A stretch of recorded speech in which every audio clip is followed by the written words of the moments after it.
Adeline had a very difficult life. Her mother and her brothers completely ignored her, and her father didn't stop mistreating her. She had a mental disorder. She was continually accompanied by different voices in her head.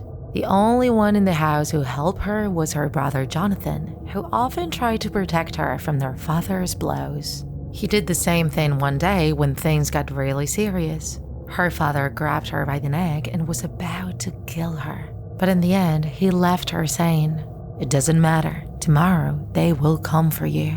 She, without understanding anything, asked her brother why he said that. He tried to cover it up by saying he had no idea. But the next day, the worst forecasts were fulfilled. 2 people from the sanatorium went to pick her up.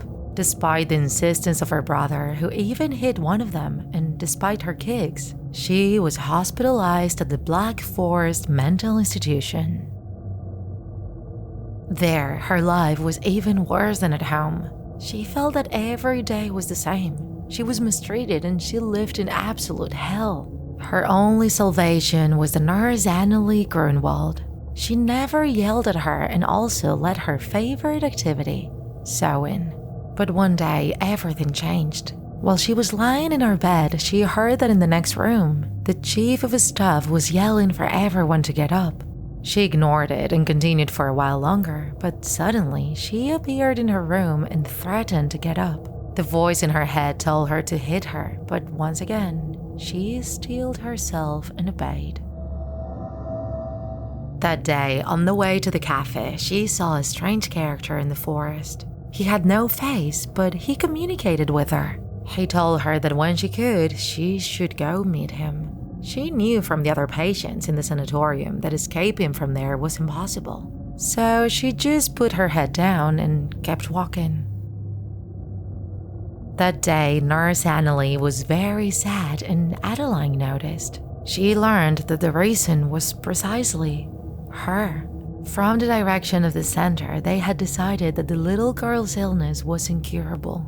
And that's why they wanted to put her to sleep forever. Kill her. But Adeline loved her too much and she wasn't going to allow it, so she suggested running away. She would help her meet her brother in the woods. That same night, the nurse distracted the doctor so that Adeline could go out the side door.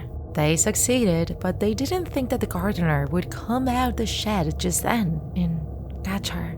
He warned everyone while the little girl ran as fast as she could through the forest. In fact, in fear, she didn't stop to look where she was going, and suddenly she realized that she was in the middle of the forest. She didn't know where to go until she heard the voice of her invisible friend. "This way, little girl." She took a step in that direction, but quickly realized that the sanatorium staff were very close. Among them, the chief of staff, that horrible person.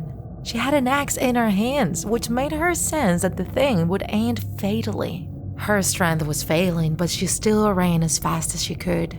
Her strange friend was trying to help her by intimidating the staff, but there were too many of them.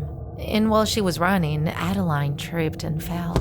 That caused the chief of staff to catch up to her. She begged her that she didn't want to go back to the sanatorium, and the boss told her that she could grant that wish. She raised her axe and brought it down on the little girl's body multiple times. So many times that there was hardly anything left of her. The members accompanying the boss were totally horrified to see what she had done. But what they didn't expect was to turn around and see a huge figure staring at them. When the chief finished her work, she turned so that one of them could hold the axe for her, but all that was found were 3 bodies hanging from a tree. Right behind her was him, that long, faceless figure. He killed her and also all the other workers and patients of the sanatorium. He had witnessed 1,000 times the terrible things that happened there. That had to end. He only left one person alive, Nurse Adeline. This one was going to have a new reason to live. Adeline. The strange man brought her back to life. Now she was like a ragdoll, with many seams, but alive.